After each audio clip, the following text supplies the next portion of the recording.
తెల్లవారితే చక్రవర్తి అయి రాజ్యమునేలే రామయ్య తండ్రి మాటకై పదవిని బదలి అడవులకేగెనయా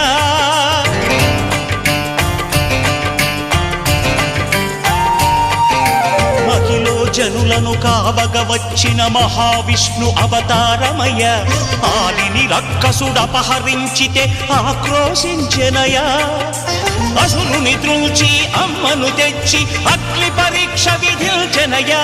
సాకలి నిందకు సత్యము చాటగ కులసతినే విడనాడెనయ నా రాముని కష్టం లోకంలో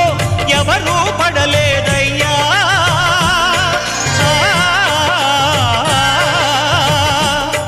నా రాముని కష్టం లోకంలో ఎవరూ పడలేదయ్యా సత్యం ధర్మం త్యాగంలో అతనికి సరిలేరయ్యా కరుణా హృదయుడు